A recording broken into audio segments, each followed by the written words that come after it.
Hey, everybody. Welcome, welcome, welcome. I am glad to be here with all of you tonight. We're going to have yet another amazing late night conversation. It should be a good chat tonight. We had a great chat this afternoon.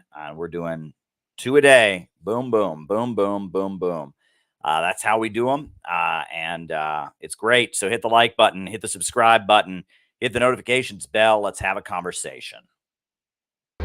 I say that the century on which we are entering can be and must be the century of the common man. A radical redistribution of economic power.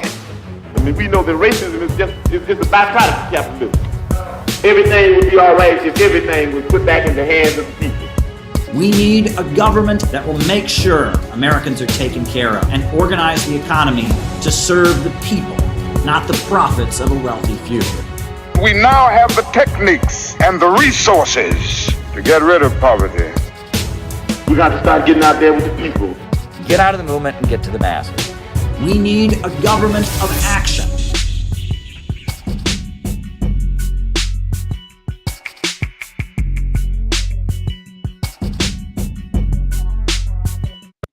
Welcome, welcome, welcome, everyone. So glad to be here with you tonight. We're going to have yet another great late night conversation.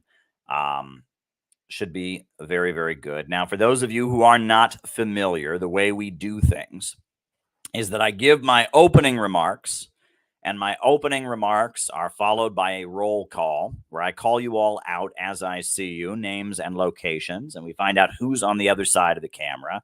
Great opportunity to find out who's in our community, who's watching. It's always a great international crew, a great domestic crew, a great number of people. And then from there, I answer your questions for the rest of the night. So if there's something that you would like me to talk about in the second half of our program, the best thing for you to do is to send me a super chat on YouTube, a Rumble rant on Rumble, a Rockfin tip on Rockfin, and give me an opportunity to talk about it. That's the way we do it. That's the way we do it. That's the way we like to do it. And we have a late night conversation. Now, that's the way to do it. I always like to remind people that the vast majority of people who watch these programs do not watch them live.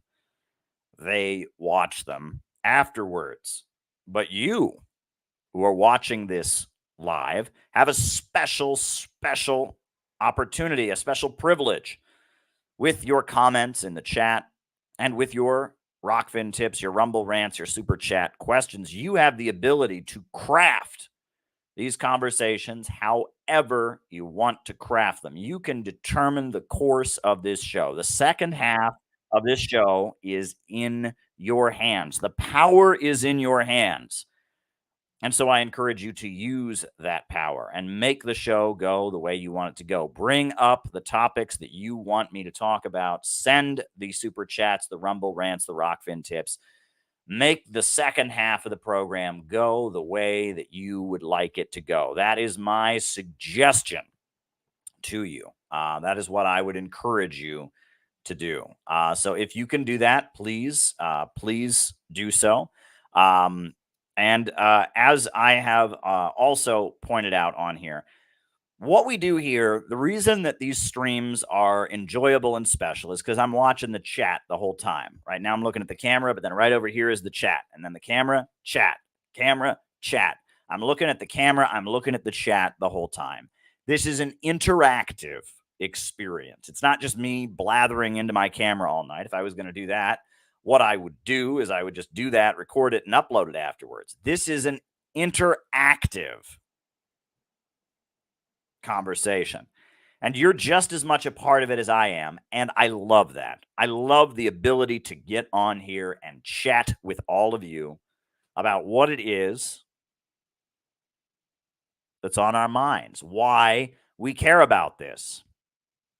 Because all of us who are watching are special. You know, our society does not encourage people to engage with the kind of ideas that are discussed on here. Our society does not encourage people to have depth.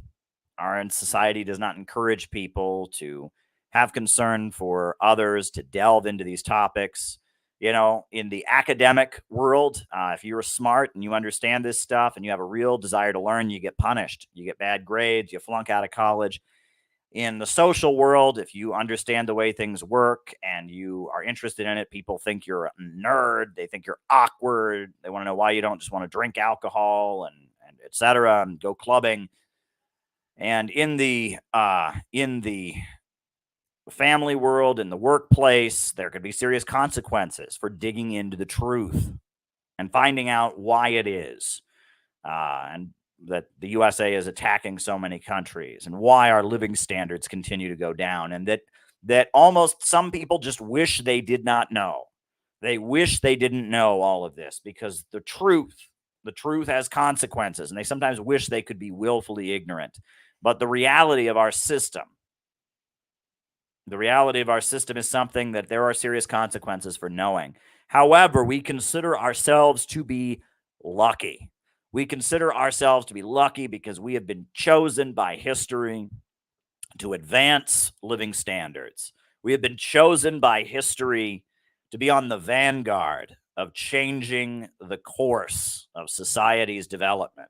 We have been chosen by history to be advocates of justice and help move the world toward a state of completion, a state of more abundance, a state of more freedom and liberty, the breaking down of class relations, the breaking down of inequality. We stand on the vanguard, on the precipice. We are those who have gotten the message ahead of time. We have dared to examine forbidden realities, and we're proud of this. But we understand that it is not easy to be one of us. It is not easy to have this knowledge. There are consequences in your family. There are consequences in your workplace. There are consequences at the university. There's no rewards from our system for understanding these kind of things. There's no rewards for that. So I commend all of you for continuing to return back here tonight and every night that you continue. And I've got a lot to say to you tonight. I don't want to get too far ahead of myself, but I guess that was just the first thing I wanted to get out of my system. And that's why I want to thank you from the bottom of my heart for being in the chat every night and engaging with the different ideas, for sending me good super chats, good Rumble rants, good Rokfin tips, good questions to respond to in the second half of the show. I know that you do it, and I know that you're going to do it again tonight. You guys get me talking. You guys bounce ideas off of me. We are a collective entity.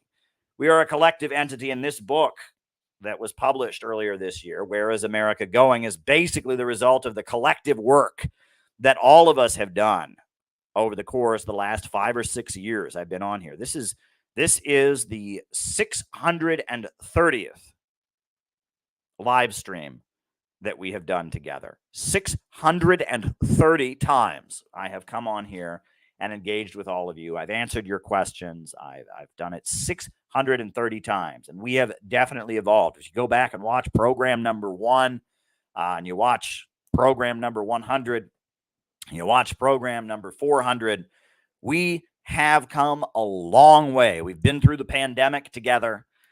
We've been through so much, and we've been through BreadTube. We sliced BreadTube to pieces. We wrote a book about BreadTube together. We have gone in so many different directions. We have built an in real life organization that is able to withstand a lot and marches ahead stronger towards our upcoming Portland conference, which is scheduled for December 2nd. We have moved mountains here. We have shaken the very foundations of the world, and I'm proud of everything that we have done together. And it's deeply, deeply admirable to be part of our community. It is deeply, deeply admirable to lend your efforts and your mind and your heart and your soul and your resources to this community. It is a deeply admirable thing, and I salute you. And I do not pretend that this is the work of one man. And if you ever thought that I believed this was the work of one man, you were mistaken. This is a collective operation, and everyone in the chat right now is just as much a part of this collective operation as I am. Now, I may be the face on here, and I may be the one who sets the tone, but you all are part of this as well, and are just as much a part of it as I am. And so I thank you from the bottom of my heart for all that you have done. And I know that our community has many more victories ahead, many more battles to win. And I salute you for that. So on that note, folks, I'm going to jump into my opening remarks for tonight. Thank you. Thank you. Thank you. Thank you. So if you have anything you want me to talk about in the second half of the show, send me a super chat, Rumble rant, whatever. Get me talking in the second half of the program. Give me something to talk about. Folks, tonight, for my opening remarks, I want to share with you a bit of information that I learned about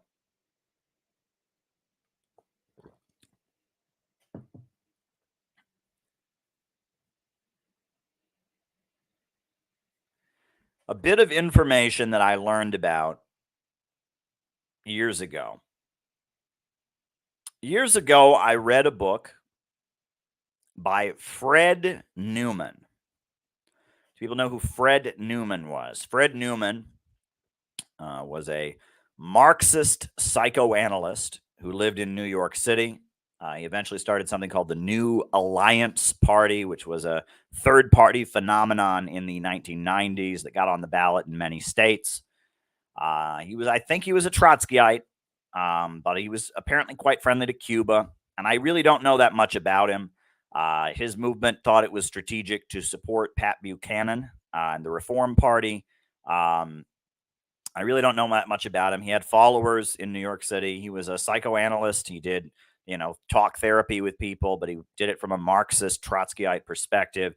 He was at one point friendly to Lyndon LaRouche, and then he had a pretty nasty falling out with Lyndon LaRouche. So I don't know much about Fred Newman, but I study the history of different leftist and Marxist groups in America. I try to learn their strengths, their weaknesses, what they accomplished. There's only 2 books available in print by Fred Newman. And one of them is a book of plays that he wrote, which I bought and I still have a copy of, but I've never read it. It's called Still on the Corner. And then I read a book he wrote, which was about psychoanalysis. It's called The Myth of Psychology. And in his book, The Myth of Psychology, he has a number of essays. I think it's like 5 or 6 essays that he wrote on different points about, his psychological and psychoanalytical perspective and how it applies to his anti-capitalist socialist worldview. And one of the essays he wrote was about drug addiction. And in that essay, he points out something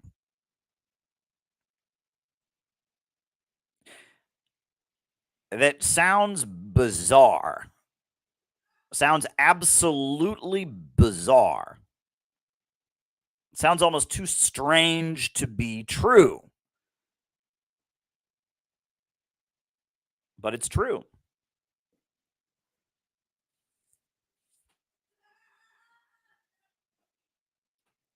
It's true. And that is this. And it's still true today, just like it was true in 1990. In the 1990s, he wrote this book. And I think at the time that he wrote it, pointing this out was a much more bold thing to do. We've become a little more tolerant of drug use in our society now. We've recognized that the war on drugs was a failure. But in the 1990s, the war on drugs was at its height. 1980s and 1990s, those were the years of the war on drugs, mass incarceration, just say no, all of that bullshit. And that was all going on. And Fred Newman writes this essay pointing out that according to all of the academic research, all of the medical research into drug addiction, into all forms of drug addiction, alcoholism, heroin addiction, compulsive use of substances, opioids, cocaine, all of them, in all of the studies that they have done of people who have a drug addiction problem and then become cured and then stop being addicts, in all of them, across the board, when they ask the person how it was that they stopped being a drug addict, how it was that they turned their life around and gave up addiction, how it was that they beat their alcoholism, how it was that they beat their heroin addiction, their cocaine addiction, how they beat it. In every single one,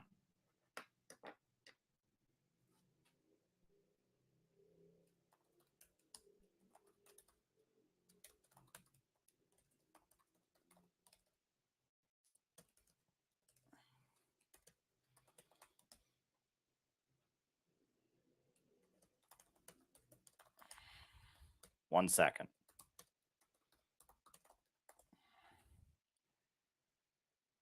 In every single one of these studies, in every single form of substance abuse and addiction, among people who have been cured, not people that are still using, not people that go into rehab, people who actually beat their addiction, every single study, and this is true today, it was true back then, every single one lists the top reason that people are able to beat their drug addiction. The top cure for drug addiction is this: I just stopped. That is the top way that people beat their drug addiction. I just stopped. There's more people that say, I just stopped, than are cured with methadone. There are more people that say, I just stopped, than go into recovery programs. There's more people that say, I just stopped, than hit rock bottom and go to prison. There's more people that say, I just stopped, than any other cure. The main way that people stop their drug addiction is they say, I just stopped. They say at one point, I didn't have the desire to use drugs any longer. At one point, I just didn't want to do them any longer. I didn't want to drink anymore. I didn't want to snort cocaine anymore. I just didn't want to anymore. I just stopped because I just didn't have the desire to do it anymore. It just wasn't what I felt like doing. I just stopped. That is the main reason that people stop using drugs. I just stopped.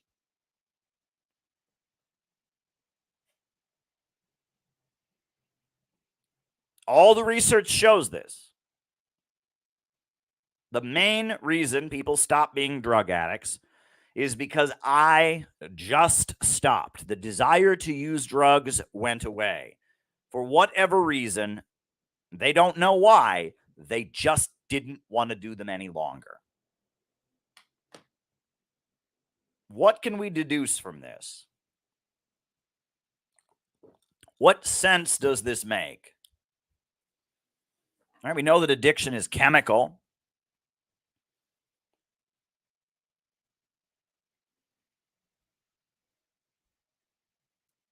It's not simply psychological. It's chemical. So what is going on here? Why is it that people who have a serious drug problem, people who lose their homes, people who lose their jobs, people whose marriages fall apart, people whose lives are destroyed, people who don't have self-control and just are consumed with addiction. One day they just stop. How is this possible? What is going on here?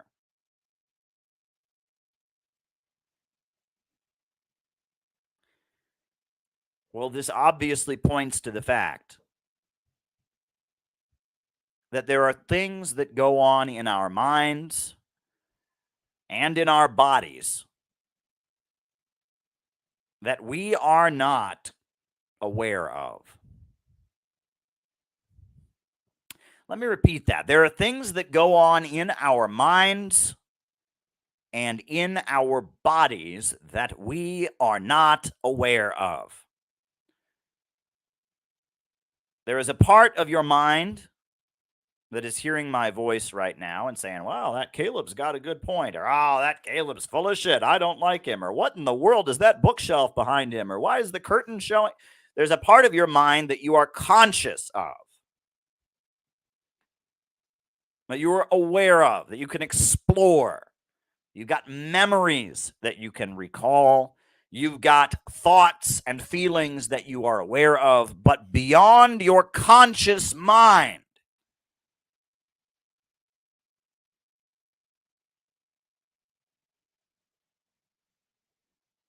your brain is much bigger. And beyond your conscious mind, you have many, many, many more feelings, many, many more memories, many, many more drives, many, many more emotions and motivations. Your conscious mind is the tip of the iceberg, but your actual mind is huge. There is a whole huge iceberg below the surface of the ocean. And that is where the bulk of what makes you, you can be found.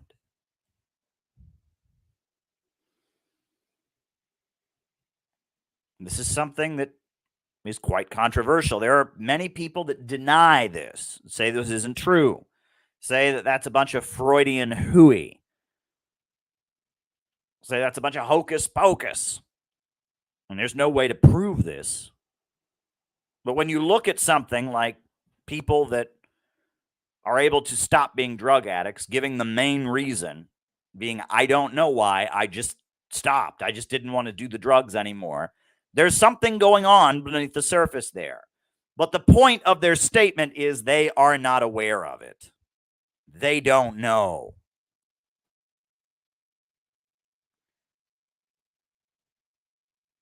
That is what that statistic that remains true is pointing toward. You have your conscious mind, and in your conscious mind, you can say, I want to go to McDonald's today because I like French fries.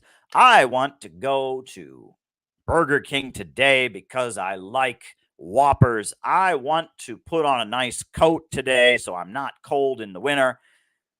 But beyond that, there's a vast territory within your mind that is an undiscovered country that is guiding what you do, is guiding what you feel, is guiding you throughout your life, and you don't have access to it. You don't have direct access to it, but it impacts you and it guides you. And I would argue, if you want to be successful in this world, if you want to accomplish anything in this world, not only do you need to achieve things in the real world, but you need to conquer the vast undiscovered country, the vast swath of uncharted waters, unknown territory inside your own mind.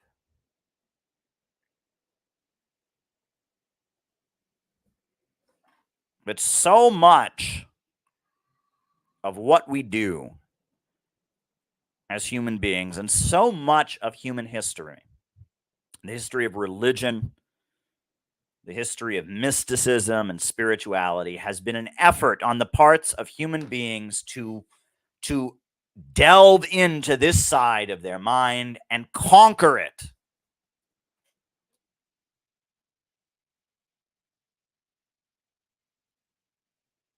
And force this uncharted territory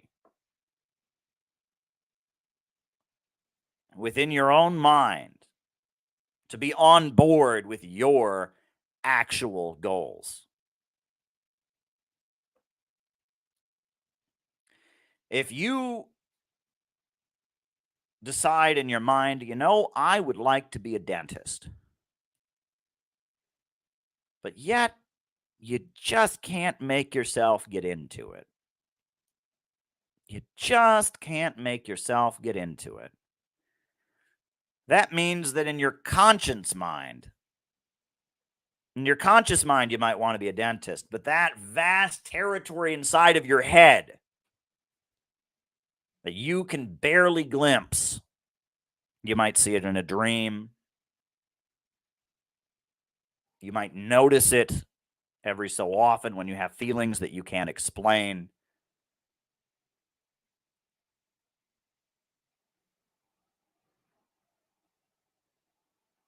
But that big part of your mind that is not conscious, that big, vast territory, the subconscious mind,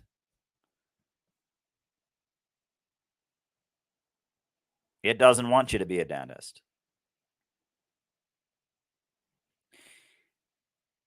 And so much of being successful in life, and so much of accomplishing our goals, is learning to assert your will over this uncharted territory. Learning to understand what lies beneath the surface. Learning to understand the motivations you have and the feelings you have that are not apparent to you at first until you really examine yourself. Till you really examine your own behavior, your own feelings, your own concepts and understandings that are not there on the surface but are deeper. You must know yourself in order to know the world around you. In order to really know the world around you, you must know yourself. And in order to know yourself, you must know the world around you. And that if you can conquer your own mind, if you can understand why things happen, why you do things, why you feel a certain way, why certain art speaks to you while other art does not, if you can do this, you can be successful and you can have big achievements in this world.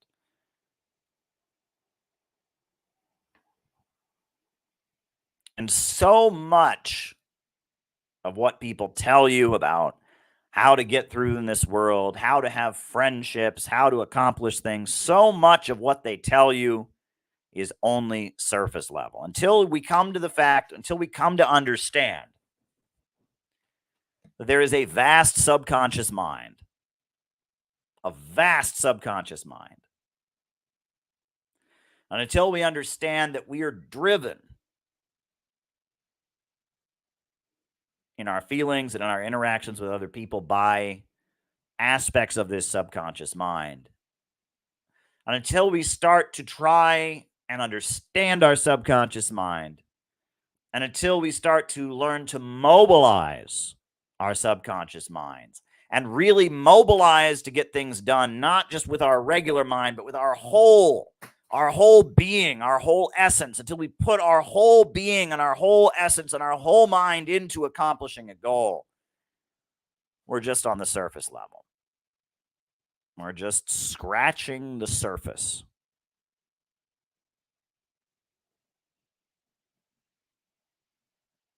We're just scratching the surface.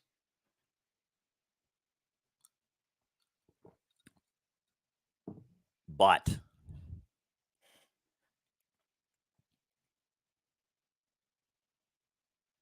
if we can go deeper,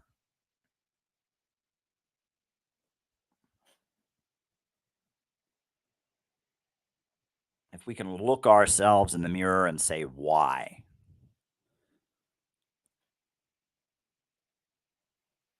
If we can ask ourselves the tough questions, if we can learn what we really want and what really drives us, and if we can focus everything within us, not just our conscious mind, not just our eyes and our ears and our nose, but if we can focus our entire being on accomplishing something, what we can do is utterly amazing.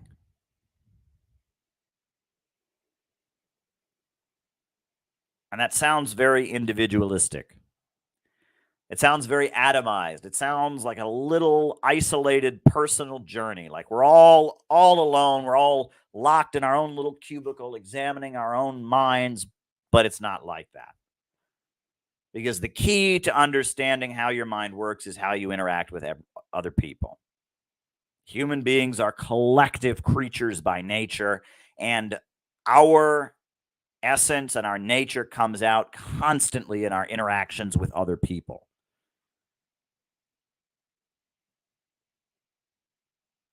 Nobody in this world can say they've done anything or they've made any product all by themselves.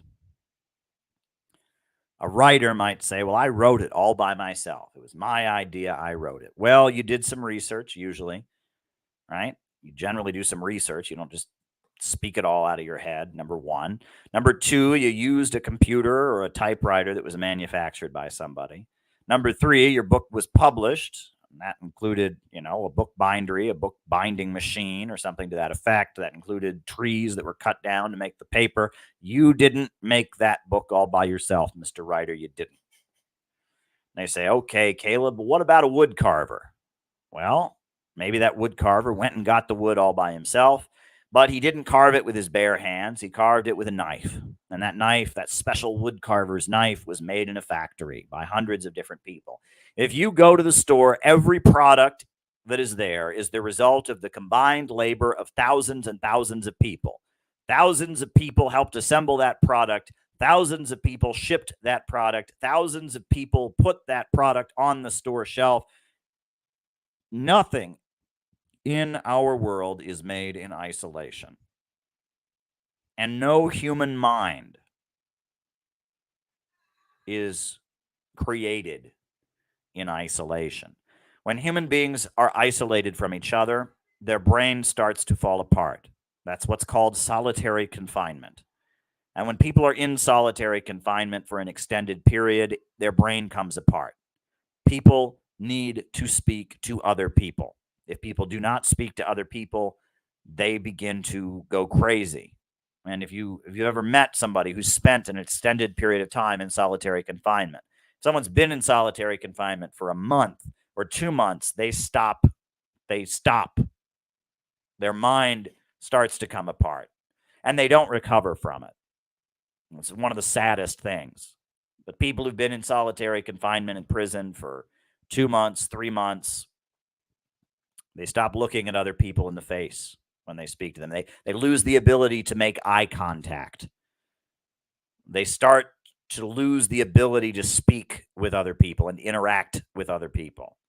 Their ability to form words starts to fade away. That It is destruction of the human mind to be in isolation, because the very essence of the human mind is to connect with other human minds.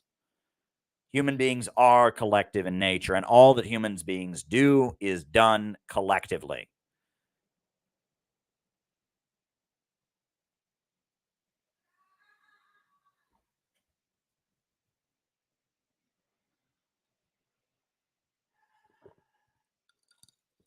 Human beings are collective species.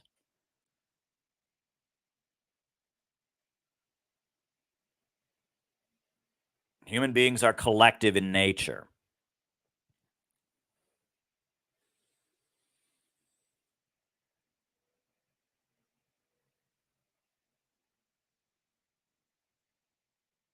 And that is why I want to thank you all from the bottom of my heart for what we have done so far. So far in the year of 2023, the Center for Political Innovation has performed miracles.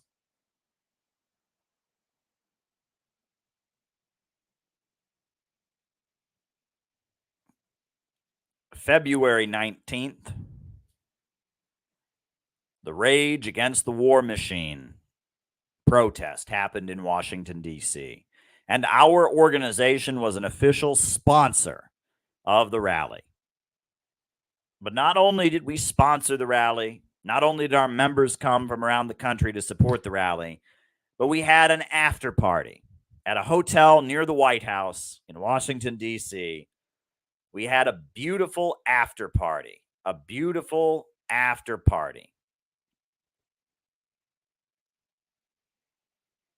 Scott Ritter was unable to speak at the official rally.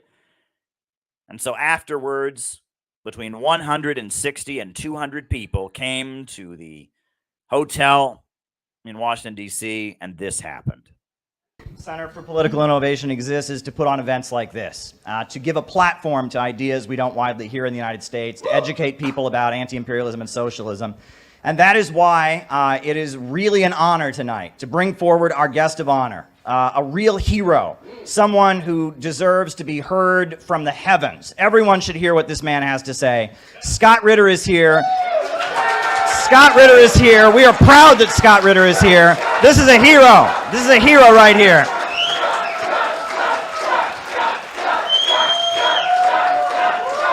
We love you, Scott. We love you. Go ahead and give us some words. Thank you. Thanks, man. Yeah. Thank you. Well, thank you very much. To be honest, I thought I was just coming here to a reception to say hi to people, and speaking is, hopefully it's a bonus. Yep. That's how we started out the year, with an amazing packed reception for Scott Ritter after the Rage Against the War Machine rally. But then after that, we heard that Joe Biden was having his Summit for Democracy, which was an opportunity to attack many anti-imperialist countries. And so we decided that we needed to counter Joe Biden's Summit for Democracy. We had to counter it. And so we decided in Washington, D.C., to have our own Summit Against Hypocrisy to counter the so-called Summit for Democracy that was put on by Joe Biden. And it was amazing. Garland Nixon was there. Peter Coffin was there. Jyoti Brar came in from Britain. This happened a month later, a month after our epic event at the Rage Against the War Machine rally, our epic after party and our participation and sponsorship of the Rage Against the War Machine rally. A month later, this happened.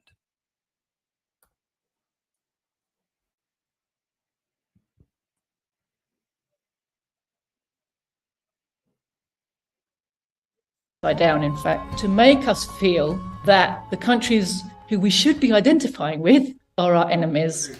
All right. Well, my vision was that we would have a powerful conference in Washington, D.C., bring together different forces, hear from different voices to challenge Joe Biden's pro-imperialist propaganda show. The title is Perfect, the Summit Against Hypocrisy. In the lead up to the event, there was certainly many things that needed to be done. There were obstacles. What do you think? It's a yeah? I think it's a yeah. It's a yeah. Okay. It was kind of like you're just on the train and you keep going. My name is Elizabeth Young and I'm the president of the Center for Political Innovation. Elizabeth Young is amazing, and she has done so much to hold our organization together, to help people get along, to facilitate the activities of the Center for Political Innovation. The things that I did leading up to it were many logistical challenges, I would say. Getting physical materials in place, making the connections, and recruiting volunteers from our membership to take on different roles and tasks, and people are really great about stepping up to that. She's very skilled at what she does, and she's very dedicated. It's really, really an honor to have Elizabeth Young as the president of CPI. This isn't working. Do we have another? Record? Just one of these types of clips, because I feel like... actually, I don't know if I have another one. I don't know. I help move crap around and basically put in some manual labor with everybody else. I had my spinach.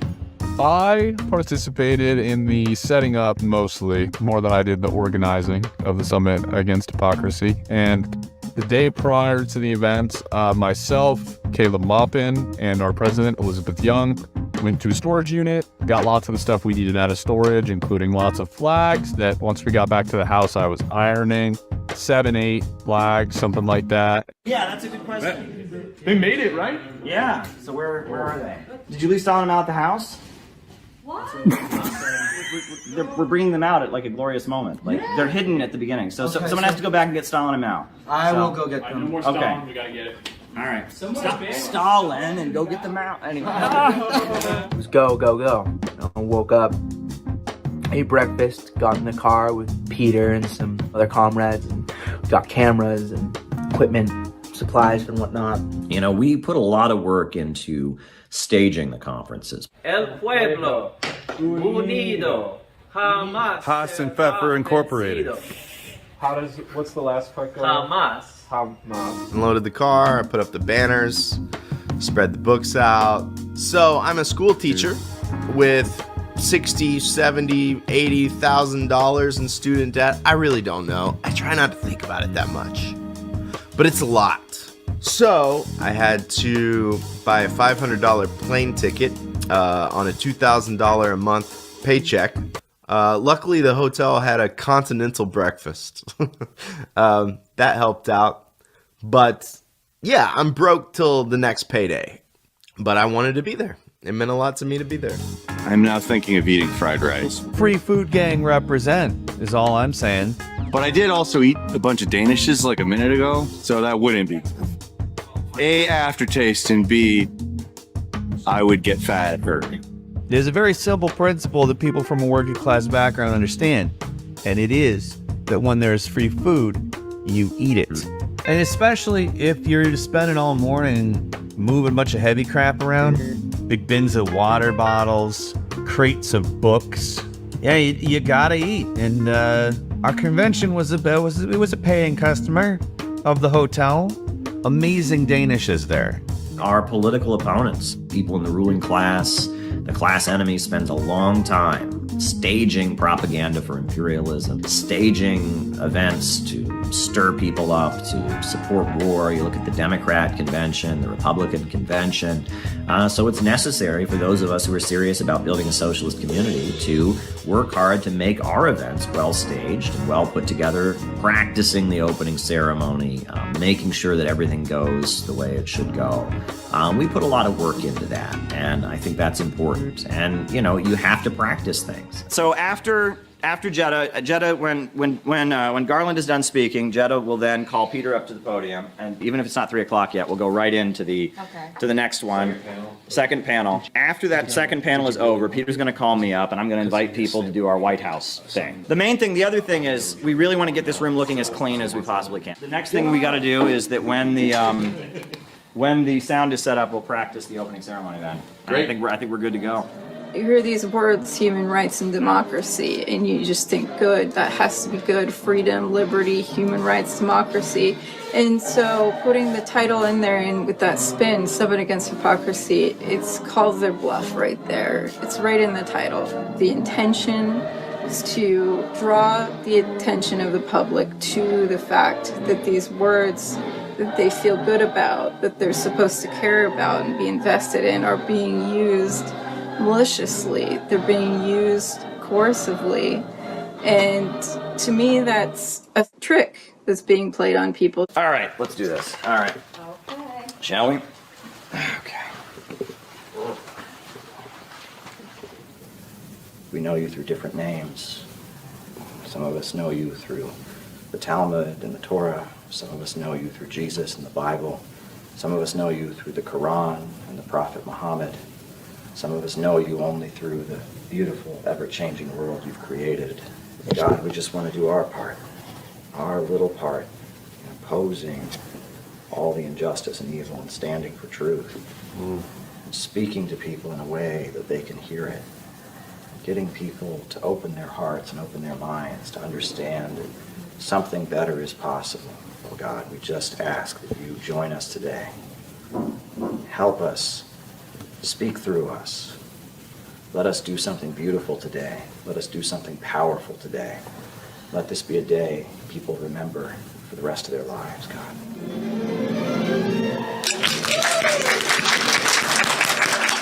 CPI represents the only alternative to what we're hearing from the burn it down, tear it down, synthetic left. Fear is a part of our tactics. A lot of people think that we're like burning our city down and we're rioting and destroying everything.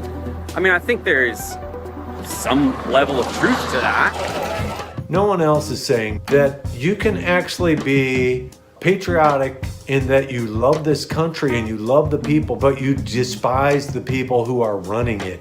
We want to build a better America. The working class is not interested in tear it down, burn it down. We want good jobs, stable lives. The people that we're looking for, they're not going to be found among the people who classify themselves as leftists now. They're going to be found among working class Americans who love their country. And we're not about jamming our morals and ideals down anybody's throat.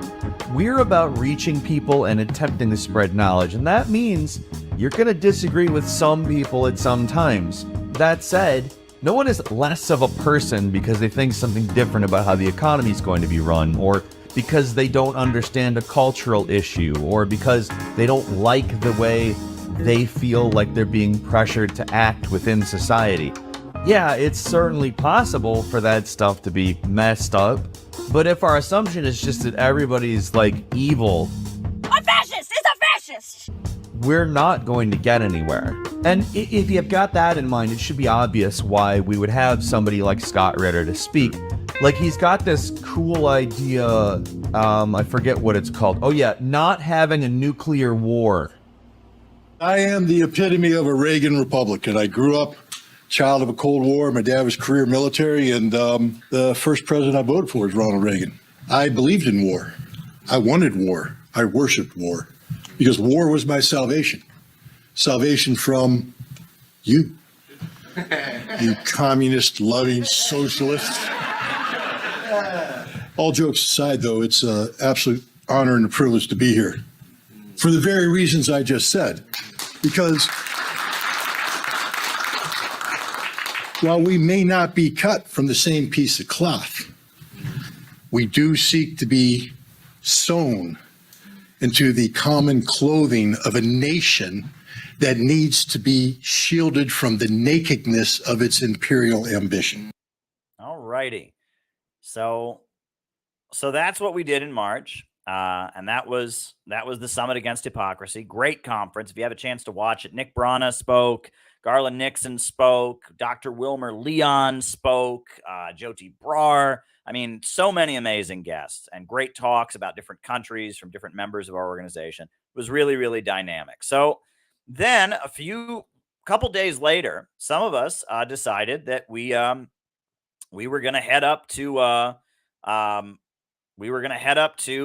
the United Nations and confront, or not the United Nations. We were going to head up to New York City, where the so-called president of Taiwan was speaking. I don't know if you saw this, but the president of Taiwan was coming to the United States in transit to visit where was it? She was going to go to Latin America or something like that. So we actually confronted Tsai Ing-wen. I don't know if you saw it, but we confronted her on the streets of New York City. Let me see if I can find that clip. Right, do I have that clip here? I might not have that clip right now. But yeah, we confronted Tsai Ing-wen on the streets of New York City. So we did that, which was pretty neat. After we confronted Tsai Ing-wen. Oh, here's a fun thing. We had kind of a protest at the Victims of Communism Museum a couple days afterwards. Also, I don't know if you saw that, but a couple days after the Summit Against Hypocrisy, some of us were still around. And so we decided we would protest at the Victims of Communism Memorial. That's this anti-communist museum that spreads, lies that Russia killed more people than the Soviet Union, something like that, or killed more people than Hitler, and just an anti-communist shit show museum. So we confronted the Victims of Communism Museum. This was our protest we did out in front of the Victims of Communism Museum. Have a democracy summit, and his democracy summit is about spreading war propaganda and lies, trying to build the case for war against China, trying to build the case for war against Russia, trying to build the case for war against Cuba and Democratic People's Korea and all the socialist countries. They have backed brutal regimes and dictators all over the world. They've backed death squads and murderous counter-revolutionary terrorists. They have backed extremists all over the planet, and they justify it with propaganda about victims of communism. Yeah. I mean, it was a great little speak out we did. I think I've got a clip of Tyler speaking at it. Right? Tyler gave some great remarks at that rally as well. Do I have that? I think I have a clip of Tyler at the Victims of Communism Memorial, but it was really, really great. I mean, it was really, really great to be there. And, we filmed it all. And then Peter Coffin made a great documentary of it. The whole thing, confronting Tsai Ing-wen and the summit that we did. And, it was really, really great. And to have all of that was really, really great. So then after that, I don't know if you remember this. After that, there was a rally at the United Nations by religious leaders, and we organized the Rage Against the War Machine contingent, right? That a group of clergy and religious folks came to the United Nations, and they actually gave a platform to the Ukrainian Orthodox Church that's being persecuted in Ukraine right now. And so we organized our own contingent, the Rage Against the War Machine. We had a rally in Union Square, and then we marched all the way up to the United Nations. And this is what happened. Peace with China. Peace with Russia. Peace with China. It's time to stand for peace here at the United Nations. We are marching up to the religious rally. Russia and China are not our enemy. Peace with Russia. Peace with China. Peace with Russia. Peace with China. Peace with Russia. Peace with China. Peace with Russia. Peace with China. Peace with Russia. Peace with China. Peace with Russia. Peace with China. Peace with Russia. Peace with China. Peace with Russia. Peace with China. So next up, we'd like to welcome up the founder of the Center for Political Innovation. We're here today to do something that brings us all together. Republicans, Democrats. So anyway, we did that at the United Nations. That was a pretty neat thing that we did. And then after that, right, the struggle continues. We decided to have a national workshop. We needed to have a training school, right? We needed to get together and have some classes. And so what did we do? We gathered in Missouri, in the U.S. state, the heartland state of Missouri. And we did this. It's not gonna be like. Those are the packets we prepared. In the packet. Thank you, We did. Gala. Oh, you did? Yeah, These we are put the them on. packets we prepared. Everyone will get one of these in know, their packet. Of the books that we gave to every attendee. We tied them up nice there with ribbon. That was really great, the workshop that we did. And then from there, we did the workshop, and I'll show you some of what we did at the weekend workshop. It was a 3-day shindig, a 3-day get together with our members.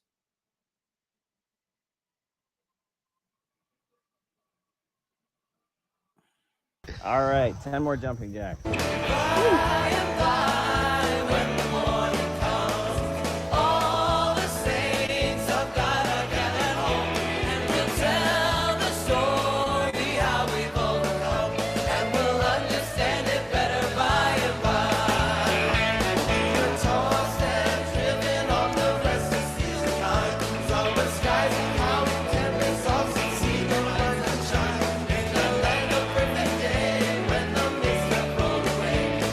Exercise the whole time.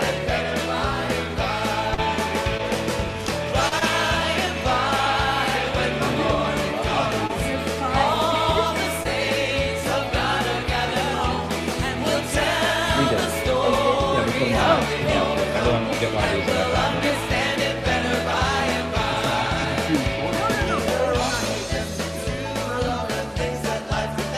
You know, we want to take people from just being viewers and passive to being active and doers. And that's really the thing. So right now we're working at developing that that mechanism, basically, because different people have different skills. And a lot of people don't know what their skills are yet. Or I say it again, in the land of the free, use your freedom. All right. That was John. We had a kind of a talent show where different people performed. And something. So it was a lot of fun. I haven't seen this on the other campaigns, maybe because I haven't been looking as hard, but I've been looking a little bit. But RFK Jr., he has. Yeah, that was great. Shakespeare performances and Speaking the foreign language to me, right? I'm the minority person. All right, that's Tom, our auto worker. Most select and gen. It was just a really, really great time that we had in Missouri, a 3-day weekend workshop. So we did that. Then, after our 3-day weekend workshop, there was a National Day of Action, Humanity for Peace, on August 6th.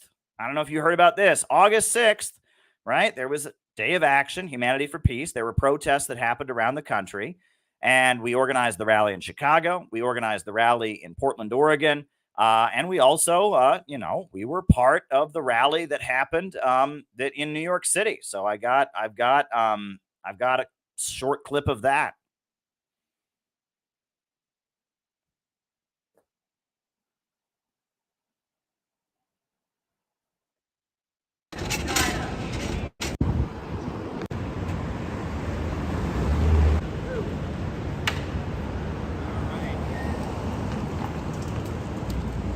Russia, peace with China, peace with Russia, peace with Russia, peace with China, peace with Russia, peace with China, peace with Russia, peace with China, peace with Russia. We're not strong enough. In the way, and he starts to opine on how it could be best used. He says, if you ignite the bomb at it, give it out, and they cut them off. They say, it's okay, Dr. Go between 130,000 to 250,000 people dead because of these bombs, but we don't know. And they did use it. 78 years ago today, the United States of America dropped. And we participated in their in the National Day of Action on August 6th. Oh, and did I mention July 10th? We had an event in New York City about the criminal justice system. We had an event focused on supporting the Uhuru movement. You can watch the videos from that event. We did July 10th. Peter Coffin made a great film, Money in American Injustice, about that event. And that was really spectacular. We have done so much this year. And it's only the beginning of November. It is only November 6th. Why am I telling you this? Why am I telling you this? Why am I telling you this? Why am I making this clear to all of you? Because this has only been possible because there are so many people who believe in this project. We have done more this year than CPI has done from the time it was founded, right? We started doing in real life stuff 2021. We did way more in 2023 than we did in 2022 and 2021 combined. There are many people that really believe in this project. They are thoroughly dedicated to what we are doing.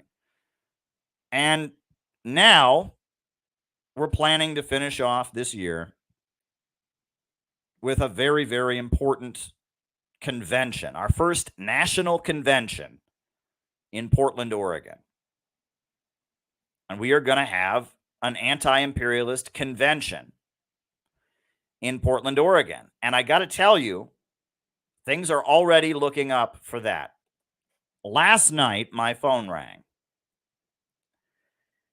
And I saw who was calling. Can't say who yet, because not everything is set. But I looked at my phone. I do sometimes screen my calls. I looked at my phone to see who was calling, and I thought, oh boy, better answer that.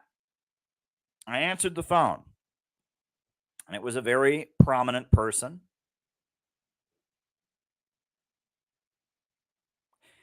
And this person said to me on the phone, hey, Caleb, I heard you're having a conference, a convention in Portland, Oregon. I said, yes, I am. And he said, can I come?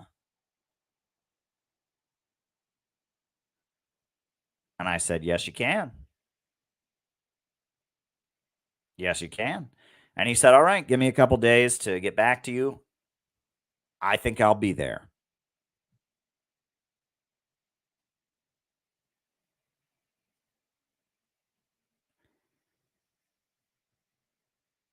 And I'm just waiting. But I did not see that coming. I did not see that coming. I didn't see it coming. I did not see it coming. But there it was. And he's not the first person. This person that called me is not the first one. Somebody else, Lee Stranahan, had the same reaction. He called me up and said, hey, Caleb, I heard you're having a conference. Lee Stranahan, longtime friend of mine, Sputnik Radio, etc. He called me up and he said, can I come? I said, of course you can come. So now Lee Stranahan is coming. He's speaking. He's on the program. And now, fingers crossed, it looks like this other person's coming. At first, we were worried we wouldn't be able to get anybody. But, at first, it was Scott Ritter was coming. He was our main speaker. It was going to be Scott Ritter. And that was that. And then we were flying in our friend Jyoti Brar from Britain. And then Jyoti Brar calls me up and she says, Caleb, Garland Nixon wants to know if he can come. I said, of course he can come. I love Garland Nixon. And she said, well, he's coming out to see me when I'm in the country. He's going to visit me while I'm in Oregon for the conference. So he wants to know if he can come to the conference. I said, of course he can. We'll put him on the podium. He's speaking. So now Garland Nixon is going to be there. So this conference, it went from originally two big name speakers, Scott Ritter and Jyoti Brar, to now Garland Nixon is going to be there. Then David Rovics, my friend, the musician, You know, he sent me a great statement that he wrote about cancel culture. I signed it. I said, can you come read it at our convention? He said, sure, and I'll play a few songs as well. David Rovics is going to be there. And Lee Stranahan is now going to be there. Garland Nixon is now going to be there. And then I got a phone call last night, and I can't say from who, but it looks very much like this person is going to be there. Can't say who it is, but it looks really good. Folks, there's something special happening here, okay? And if you can't understand that, I don't know what to say. I mean, you can choose not to believe it. You can disregard it. There is something special happening here. There is something powerful going on here, okay? It is like an avalanche. When an avalanche starts rolling, you can't stop an avalanche, okay? Something special is happening. Something beautiful is happening. It's happening, and it's got momentum. We are doing stuff. We are getting shit done. We are getting shit done. People are coming around us. People are seeing that we are capable of delivering.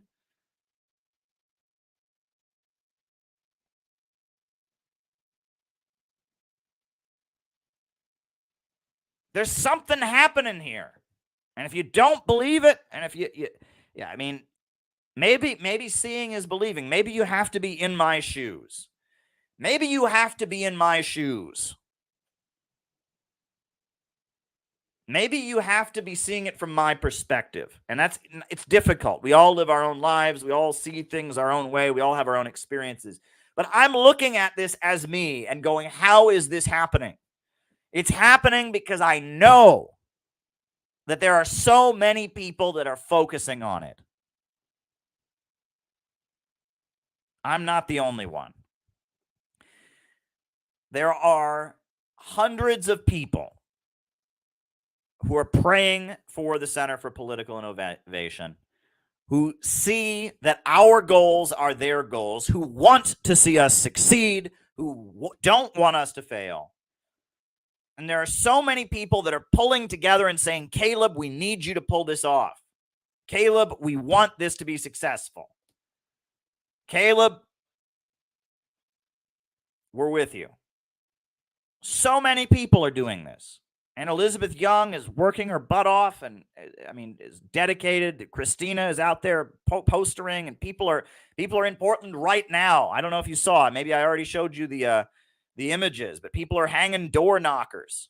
People are hanging door knockers on doors right now in Portland. I'll show you some of the images, right? We want normal people there. We want people who would not come to an anti-imperialist conference, who know nothing about these kind of politics. We want normal, everyday Americans to come to these conferences, right? And we got people going out in neighborhoods in Portland right now with door knockers, getting people there. There's something happening here. There's something spiritual going on. There's something that is beyond just the natural workings of life happening here in Portland. I'll show you. But there is something magical, something spiritual, and something amazing happening here. Here, I'll show you, right? We got these door knockers. These are photos that Christina sent me, I believe. Shout out to you, Christina, if you're watching. Right? So Christina, they got the door knockers, right? These hang on the doors. And Christina and Elizabeth and Melissa and so many other people. I mean, a lot of people are dedicated to this, are doing this. But those are what the door knockers look like. They have a QR code with the information about the conference. They've got a hole to put on the door knocker. So that's what they look like, right? And here we go. I'll show you what we do with them. We then hang them on the doorknobs. Look at that. Look at that. There we go. There we go. We hang them on the doorknobs like that. Many people are waking up in the morning and finding information about our conference on their door. We're doing this. This shit is getting done.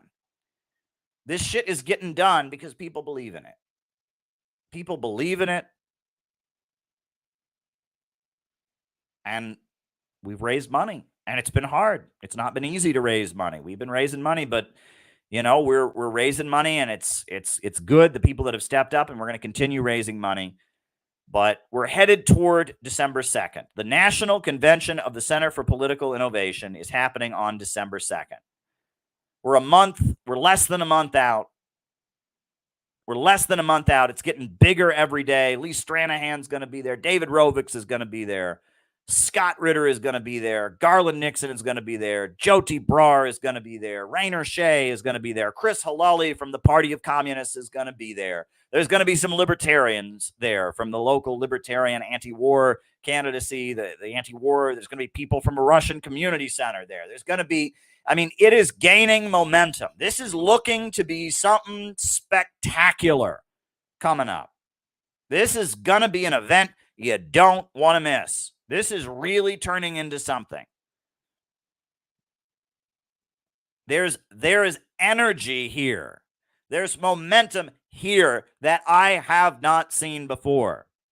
I haven't seen this kind of dedication from people. The phone calls I'm getting from people who want to be there. The phone calls I'm getting from people who want to participate. Just today, I found out about this great writer, a novelist, and an anti-imperialist who lives in Seattle. And he's a good friend of Jeff Young. He's coming, right? He's getting in touch with the Seattle organizers. He's getting on the bus. He's coming from Seattle.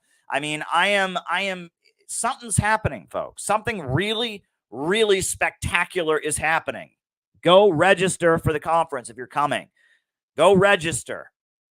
Go give us a donation. We could use money to make it happen, but something's happening here.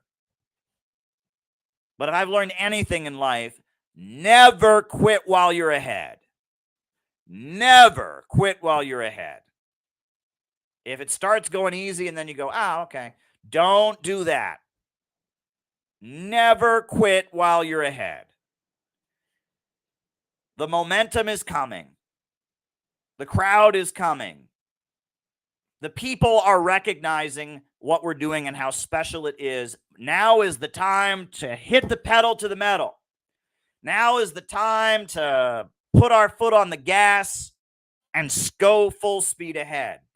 For the next 3 weeks, we have got to go as hard as we can. Get those posters up on doors. We have got to get those door knockers on doorknobs. We've got to get those posters on telephone poles. We have got to do the online promotion. We have got to create a stir in local media. We have got to get people on the campuses coming. We have to arrange the transportation. Now is the time to go. We are marching towards Portland. We're doing it. The Portland campaign is in full swing. We are reaching the climax of our operation. We are just days out, and we are ready. We are ready to hit the ground running. We are ready to hit things like a ton of bricks. I will be there soon. Right now, I'm in my lovely Brooklyn apartment. I love my wife. I'm happy to spend time here in our lovely home, but pretty soon I will be on the West Coast. I'm going to the Asia Pacific Economic Council or Economic Cooperation Summit in San Francisco, and it looks like after that, I'm going to Portland. Nothing confirmed, waiting for details. I don't know exactly the date of my arrival in Portland. Pedal to the metal, I'm getting to Portland. We're doing this. We are doing this. This is happening. Our anti-imperialist movement is marching ahead. We are moving forward. We are not surrendering. We're doing this. We are doing this with every ounce of our being. We are doing this.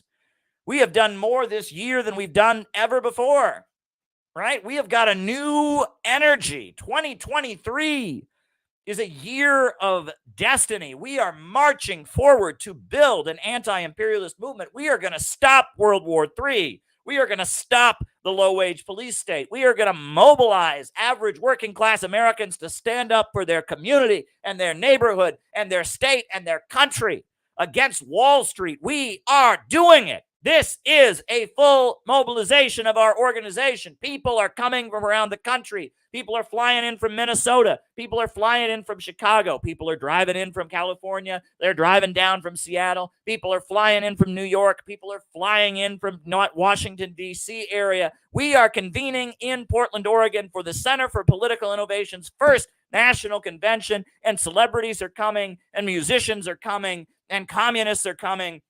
And the American Student Union is coming, and it's all combining into one gigantic full display of anti-imperialism and optimism. And it's coming to a head December 2nd. It's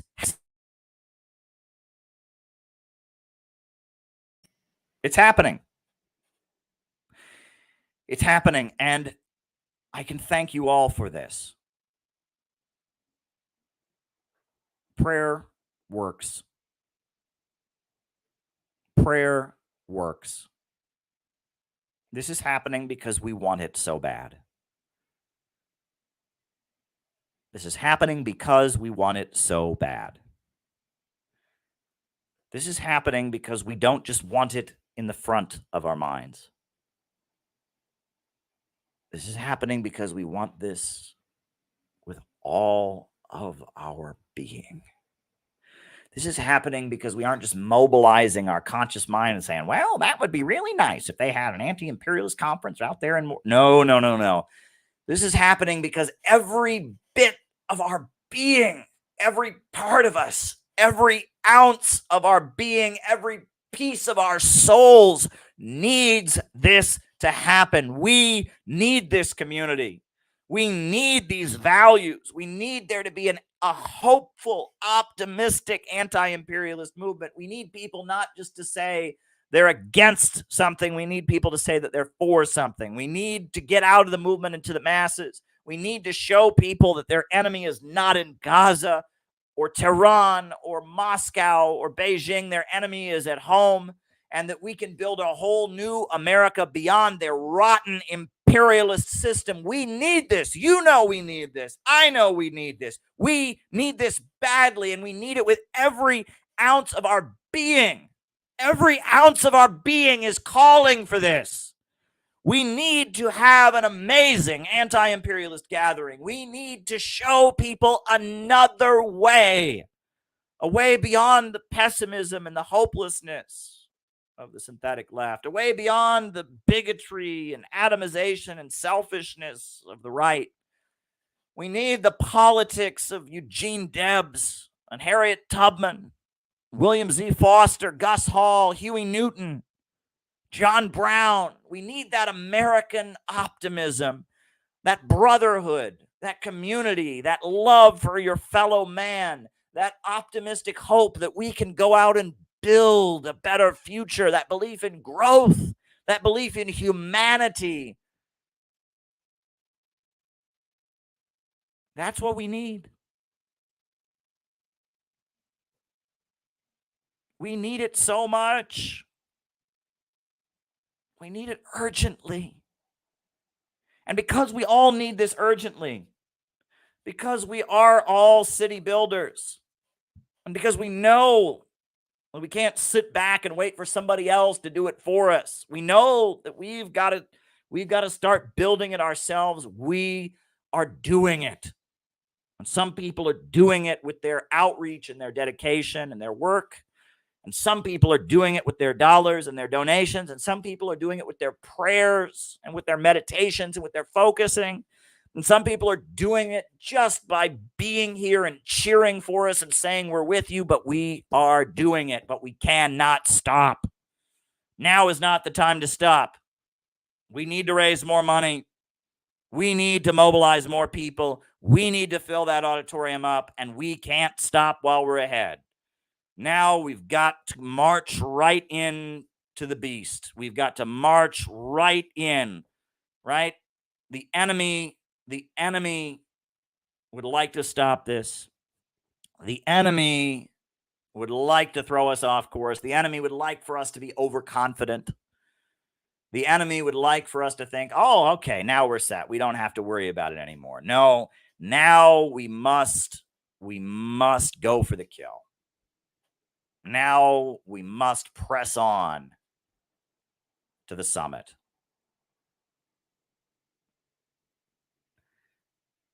I think there was a famous mountaineer from New Zealand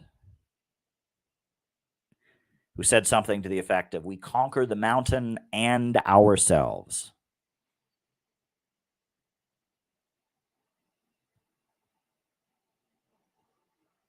And that's what I was trying to get at with my opening about Fred Newman and my opening about people who stop using drugs by saying they just stopped. There's more to this than our conscious minds.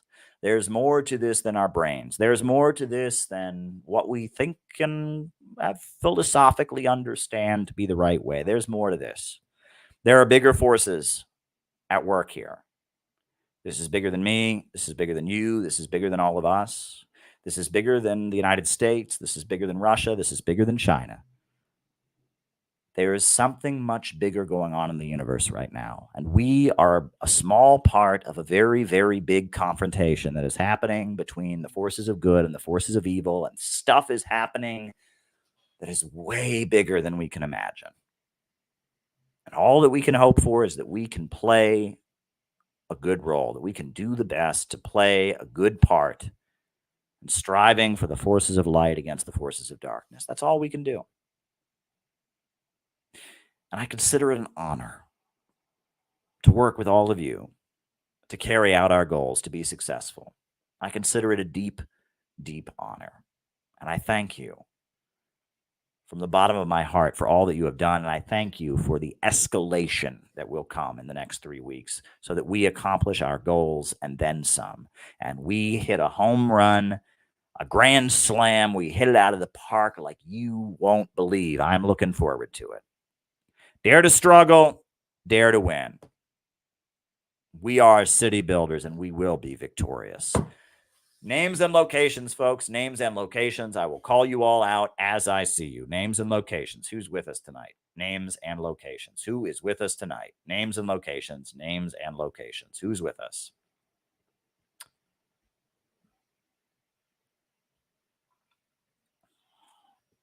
Who is with us tonight? Names and locations. Names and locations. I see there's the Rumble, it's going. There's the Rockfin. There's YouTube. So names and locations. Who do we got here? All right. We got JT24 from Mississippi, Bendigo, Australia, David Fox, Bob Troy in New York, Rice from Adelaide, Australia. We got Colin in Greensboro, Jenny Lynn in Cincinnati, John in Chicago. Shout out to you. He was in D.C. this weekend for the Uhuru Solidarity Rally. We got Chris in Salt Lake City. We got Balthazar in Oakland. Welcome, welcome, welcome. Welcome, welcome, welcome. Patch in Arizona. Wikrip, I don't know what that is. Ryan in Kansas City. Saviero in Mexico. Welcome, welcome, welcome. Briggy in Pennsylvania. Shout out to you, Briggy. Good to have you. Good to have you. Names and locations, folks. Names and locations. We will call you all out as we see you. Names and locations. Names and locations. Who is with us tonight? Names and locations. Who's with us? Names and locations. Names and locations. Names and locations. Who is with us?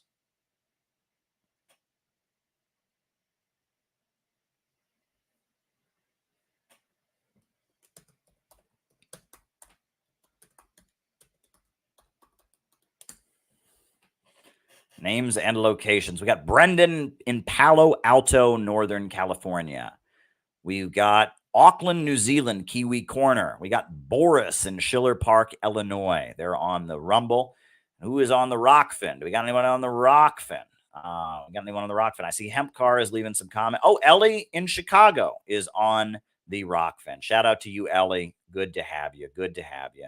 We got Ferris from Bromley, UK. Maya Paul's frustrated lately. Hope you're doing well, Ferris. Hey, things happen.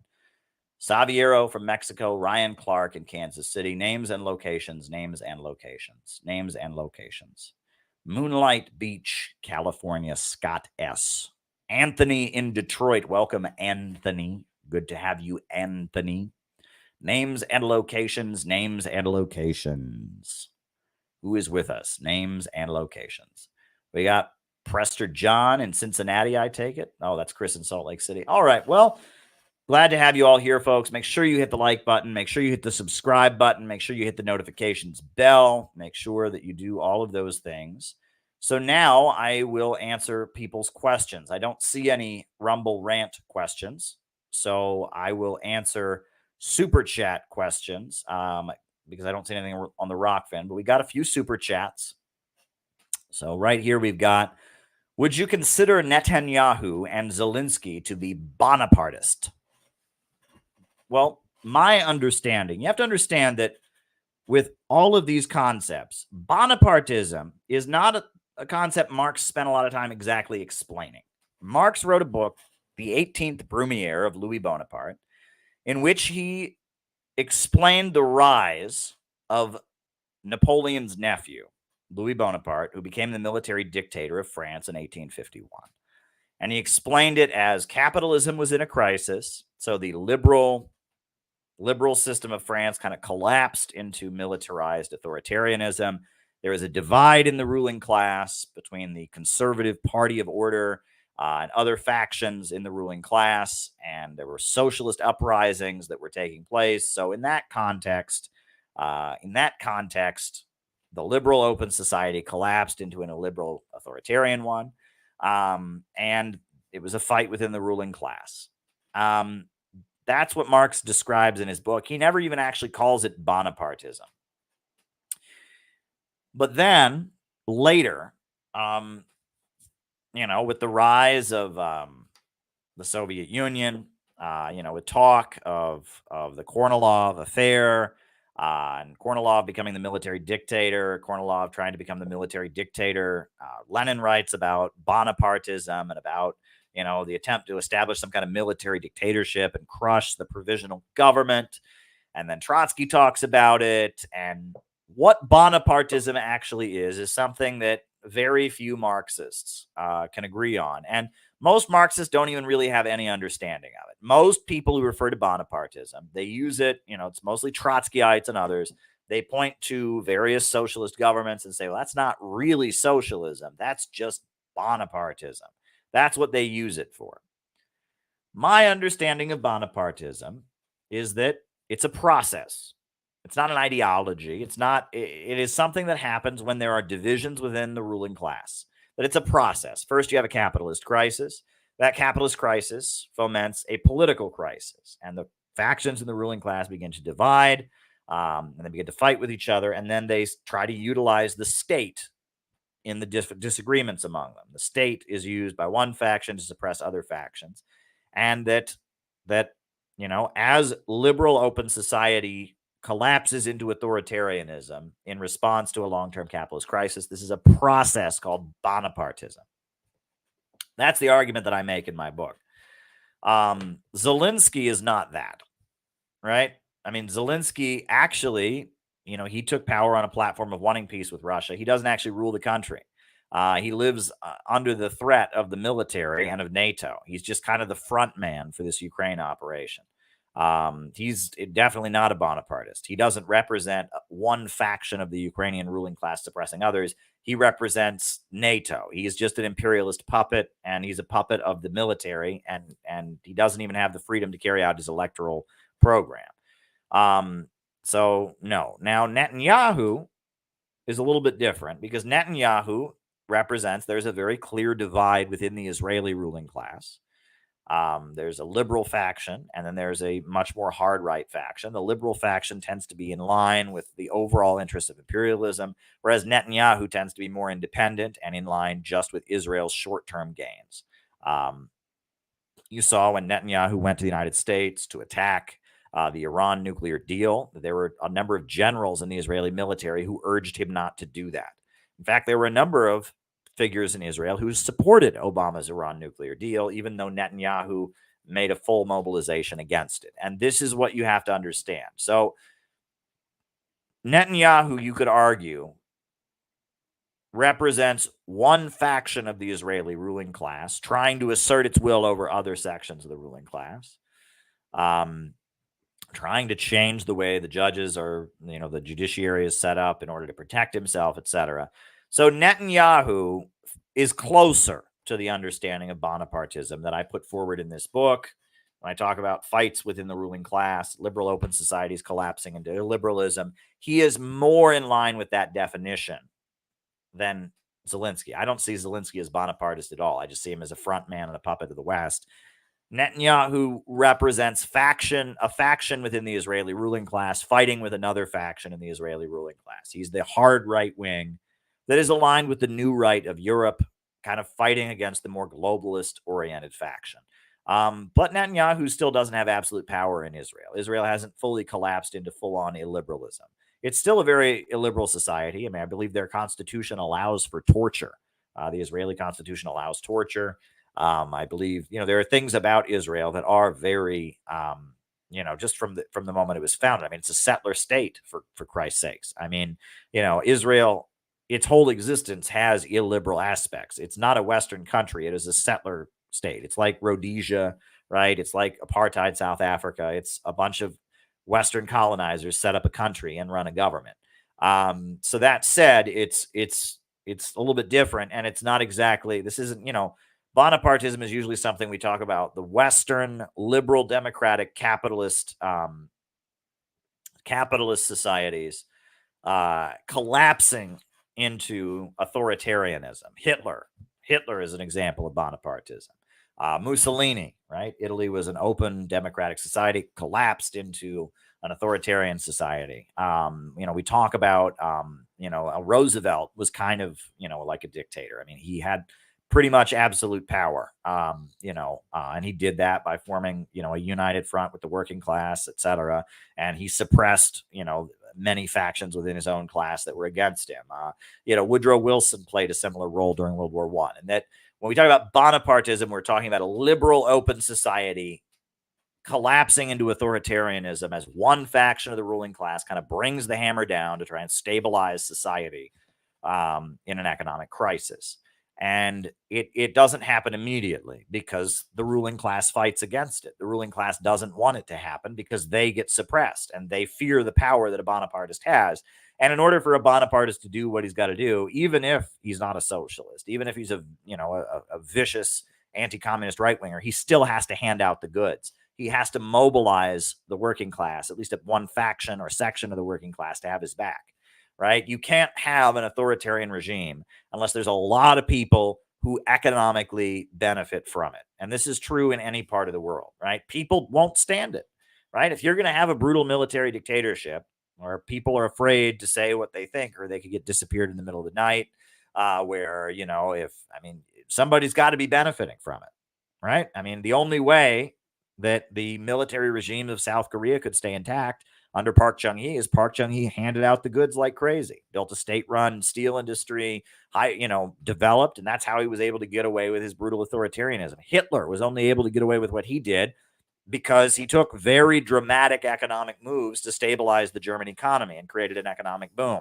right? The only way people will tolerate authoritarianism is if there's a payout, right? And usually in terms of Bonapartism, it's the payout to one section of the population at the expense of the other. This is chapter 2 of my book, is all about Bonapartism, about this very concept and how it's played out, particularly in American history with Woodrow Wilson, with Lincoln, with Roosevelt. I talk about Hitler and Germany, and I talk about the divisions in the ruling class and the Bonapartism and how fascism is a specific kind of Bonapartism rooted in degrowth economics.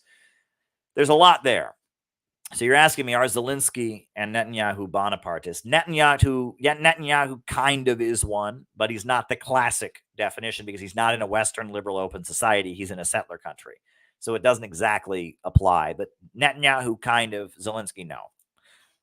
All righty. Headline, Dick Durbin becomes first senator to voice support for the ceasefire in Gaza. I thought it was Rashida Tlaib. Well, Gala, I hate to be a stickler, but Rashida Tlaib is in the Congress. She's in the House of Representatives. Dick Durbin is a senator. That's the difference. Rashida Tlaib was in the House of Representatives, but not in the Senate. They use the word congressman or congresswoman. That can be either a representative or a senator, but the U.S. Senate, right? It's the two different houses. It gets confusing, right? The first time you super chatted this, I was like, but now I see what they're doing there, right? The U.S. Senate, the way it works for people watching outside the United States is that every state only has 2 senators, but every state gets 2 senators. Vermont has 2 senators. It only has 1 seat in the House of Representatives, but it has 2 senators. The House of Representatives is based on population, whereas the Senate, every state gets 2 senates. senators, right? So the Senate has more power than the House of Representatives because there's only 100 senators, no matter what, right? There's only 100 senators. There's only 50 states. Every state gets 2 votes. So when a senator advocates something, it means a lot more than when a House of Representatives member advocates something, because the House of Representatives changes with the population, etc. However, the Senate is only 100, 2 from every state. So that's the issue there. But, you know, ceasefire in Gaza is the fact that it's not being commonly called for. It's common sense. The whole UN Security Council wants it, except the United States. The whole world wants it. Many of Israel's biggest supporters want it. There's people in Israel. A lot of Israelis want it. Ceasefire, like, stop murdering the Palestinians. I mean, it's a mass murder that's going on right now. They're calling it a war. Yes, October 7th, you know, that was an attack by Hamas, by the Palestinians. But what's going on right now is just slaughter. They're just killing Palestinians around the clock right now. That's what's going on. And it's common sense around the world for people to want it to stop. It's just common sense. It's just common sense around the world. But there you go. All right. Enjoyed your interview with Anas Shaddad and your neocon video. Keep up the good work. Well, thank you, Anas. I hope he's successful with his legal case. I'm trying to get him more media attention. I hope that he gets some interviews about what happened to him. People should see that this happens. People should see what that you know, that the USA that claims to be this free society. This guy, he's a Palestinian. He's worked at this job for 5 years. Go and watch it if you missed it. He worked at this job for 5 years. 5 years he's worked at Home Depot. He's been a model employee. You know, gotten along with his coworkers. 5 years, and then they just decide to take him out of his job because he's Palestinian, because they can tell that he's visibly upset. He's doing his job exactly as he's supposed to, but he's visibly upset about the fact that, you know, that his people are dying. I mean, he is Palestinian. His family is from Palestine.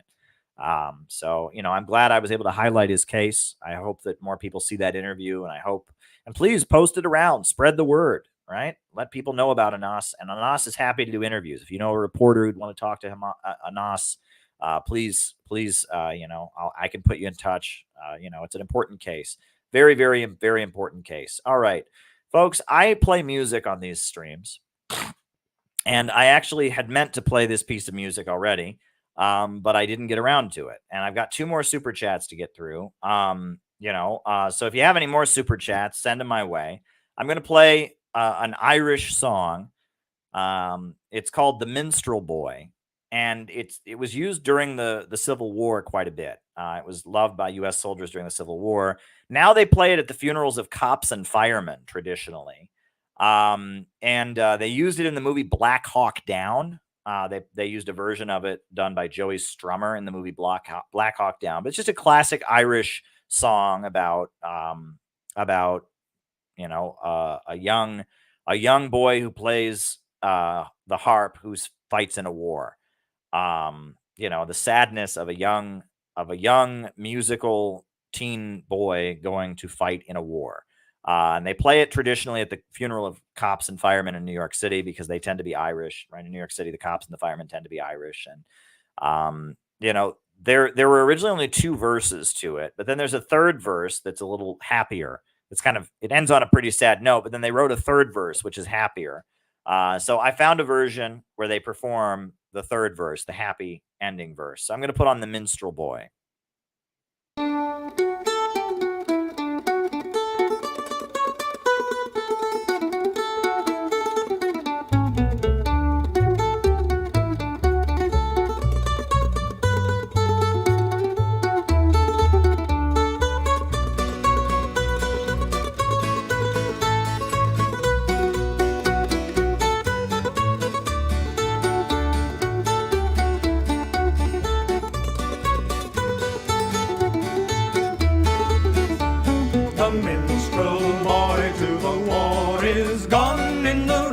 Of death you will find him. His father's sword he hath girded on, and his wild heart strong behind him. Land of song, said the warrior bard, though all the world betrays thee, one knights shall guard, one faithful heart shall praise thee.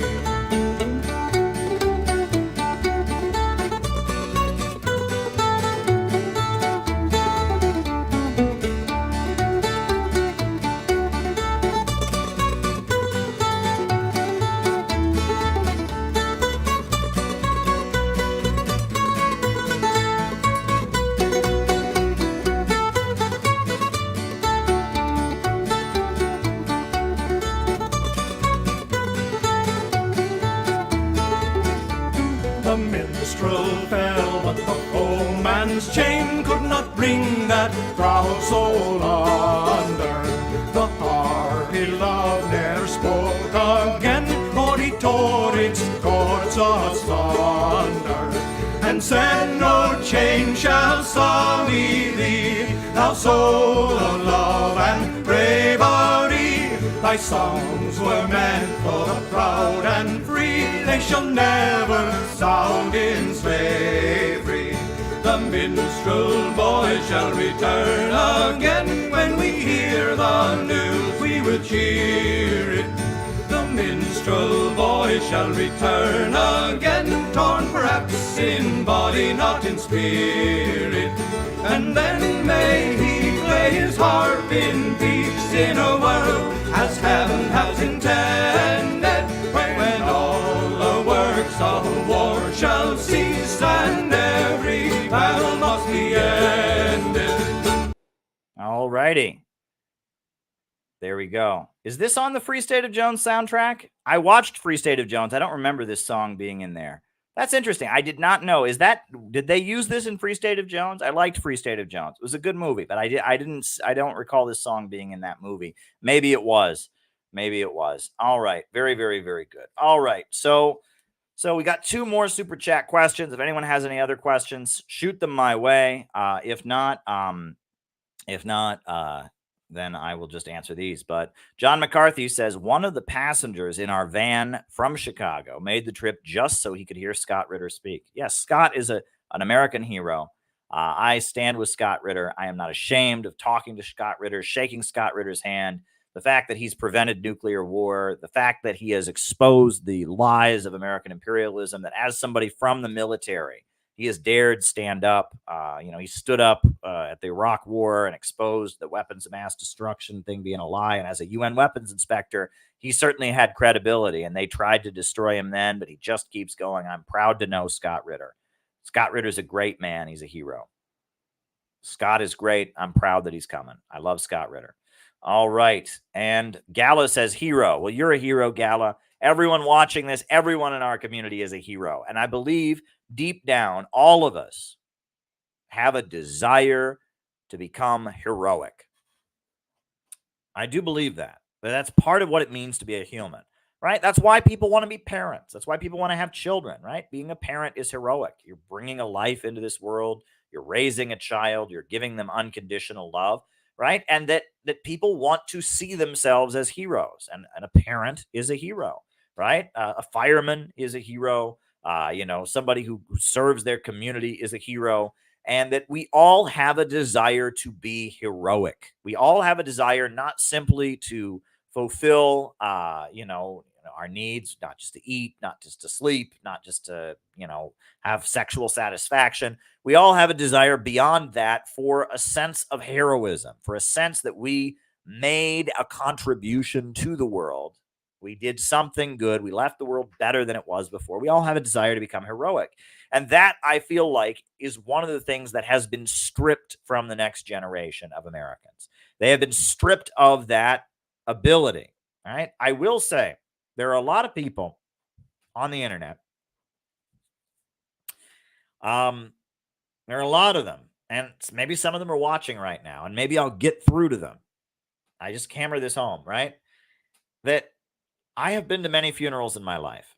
They say funerals are more for the living than the dead. The dead person ain't there. They're gone at that point. Funerals are more for the living. And at funerals, generally people, memorial services, funerals, they talk about what they remember about the person, right? The person who is deceased. They get up and they say, we remember how Joe did a lot of volunteer work. We remember how Anne was so nice. Our aunt, she gave us, presents around Christmas time. And people get up at memorials and they talk about things they remember about the dead person, right? Things that the person did that live onward after their death. I have never been to a funeral where someone gets up and they say, wow, I will never forget how Steve was right on the internet one time. There was that one time on the internet where 5 or 6 other guys were wrong and Steve was right and he made a fool out of them and he called them out and exposed them and, oh, Steve was right and everyone else on the internet was wrong. And wow, he will be immortalized because he sat on his computer crunching the keyboards and he was right and everybody else was wrong. And oh, it was amazing. It was epic. I mean, it was just amazing that he was right and everyone else was wrong. I've never been to a funeral where they've said that, ever. And that should tell you how valuable it is for you to sit behind your computer and know that American imperialism is the enemy of all humanity, and know that Russia is right in Ukraine, and know that the Palestinians are right and Israel is wrong, and know that China is right on Taiwan, and that People's Korea is the good Korea, and to know all of this and just sit there on your computer typing at people about it. Right? I mean, there's some online activism that's helpful, right? But for the most part, if all this is an internet hobby, if all this is just a way for you to feel like you are smarter than everyone else by sitting on the computer in isolation, you're not really accomplishing very much. And again, I would probably have way higher views if I didn't say things like this, right? But I'm going to say it, right? If you understand that we need an anti-imperialist movement in this country, if you understand that U.S. imperialism is the main danger, if you understand that working people in this country are being screwed over and that we need a world beyond the big banks and imperialists, and all you do is just get on the internet and argue with people about it, you're not fulfilling your historic duty. And in doing so, you are depriving yourself of the ability to be heroic. Let me repeat that. You're hurting yourself because that feeling that drives you to be so hostile and resentful, and I get it all. They all come at me. They all hate me, which is weird because they agree with me, but they all hate me more than anybody. Oh, that Caleb. They all hate me more than anybody. But that that rage that you have, that is driven by disappointment in yourself. You want to be heroic. You want to build communities, not destroy them. You want to have real connections with other people. You want to be proud of what you've done. And if you just sit on your computer fighting with people all day, you're not going to have that. And I'm telling you that it's hard. It's very, very hard. But there is a way to feel better. But you have to get off the hamster wheel. There's a hamster wheel. You're on the hamster wheel right now. You're fighting with people on the internet and you're getting mad at them. And then you're fighting with people on the internet and then you're getting madder. And then you get off the hamster wheel. Get off the hamster wheel. Get involved in the Center for Political Innovation. Join our community. Know what it's like to have a real political relationship with comrades and do things like organizing great anti-imperialist conferences and being friends with other people and know the hardship too. It's not always easy. Know what it's like to have a disagreement with somebody, but get over it. Forgive the person. Move on. Know what it's like to help be part of a group effort to pull something off. That's what I'm telling you. You will feel better if you can learn to do that. And it may be harder for you than other people, right? That's just a fact. If you're smart enough to understand these ideas, it may be that, that has come at the expense of the quote unquote social skills. Well, we're a pretty non-judgmental group, right? You look at what I've been through and all of that. You know, if people were judgmental, they probably wouldn't join our organization. We're a pretty non-judgmental group. We have people who believe in God. We have people who don't. We have people that are white. We have people that are black. We have people that are Latino. We have people that are Asian. We have people that are Arab Americans. We have people that are, you know, of Indian heritage, Pakistani heritage. We have people of different backgrounds. We have people that are, you know, have been to different countries. We have people that voted for Donald Trump. We have people who voted for Democrats. We have people that are gay. We have people that religiously don't believe in homosexuality.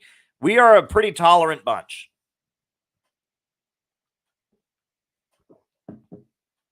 We're a pretty tolerant bunch of people that is committed to building a community around the city building tendency, around anti-imperialism. That's what we're committed to.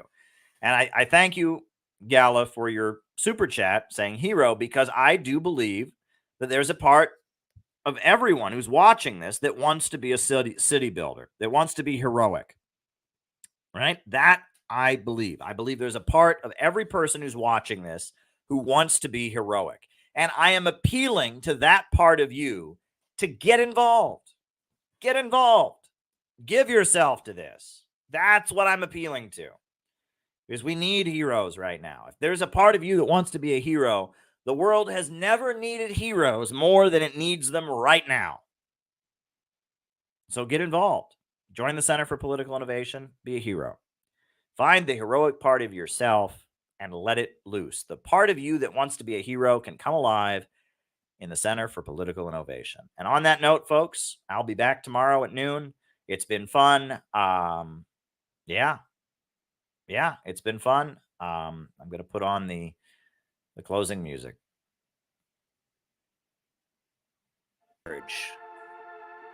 In the struggle against U.S. imperialism is now emerging throughout the world. Ever since World War II, U.S. imperialism and its followers have been continuously launching wars of aggression. But the people of various countries have been continuously waging revolutionary wars to defeat their aggression. And while the danger of a new world war still exists, and the people of all countries must get prepared, revolution is the main trend in the world today.